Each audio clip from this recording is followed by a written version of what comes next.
أعوذ بالله من الشيطان الرجيم بسم الله الرحمن الرحيم الحمد لله رب العالمين alloh taologa hamdu sanolar payg'ambarimiz sollallohu alayhi vasallamga salovatu salomlar bo'lsin. Assalomu alaykum va rahmatullohi va barakatuh.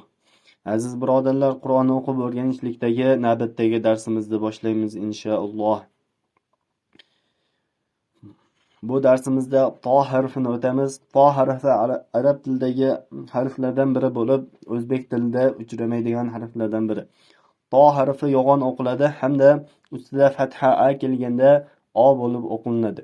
To bo'lib o'qilinadi. Yana bu harf qalqala qilinadigan harflardan biriga kiradi hamda yo'g'on o'qilinadi.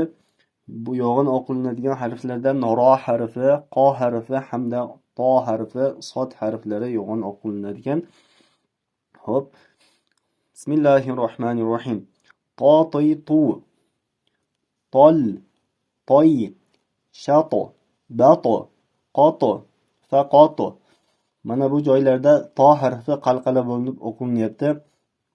Shato, bato, qoto, faqoto. Vatan, talab, taraf, tuhru, tiflu, matar, matalab, matalab, masqata, mawtin, marbita, istabara, yastabiru, istawtana, yastawtinu. To harfi og'iz to'ldirilib o'qiladi. Mana bu joyda to harfi bilan ta harfini ajratib o'qing debdi. Tarof, torof, sabtu, sabtu, mustatir, mustatir.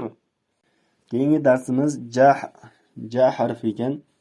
Jim harfi o'zbek tilidagi j tovushi kabidir debdi. Ja harfi ham qalqala bo'linadigan harflardan biri hisoblanadi. Qalqala qilinadigan harflardan b harfini o'tdik, qo harfini o'tdik, to harfini o'tdik, ja harfi bu 4-harf ekan.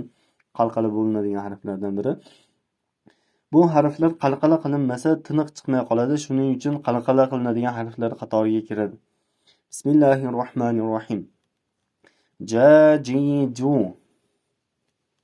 jam, jar, jin, jab, jul, jabal, jamal, ajru, fajru, jawhar, jawrab, tajawraba, yatajawrabu, istajlaba, yastajlibu. Bugungi darsimiz shular inshaalloh. Sizlar bilan nurun ala nur Qur'onni o'qib o'rganishlikdagi navbatdagi darsimizni tamomlaymiz. Kanalimizda yangi bo'lsangiz obuna bo'ling hamda bitta like bosib, Qur'on o'qishni bilmagan do'stlaringizga videoni jo'natib qo'yishni unutmang.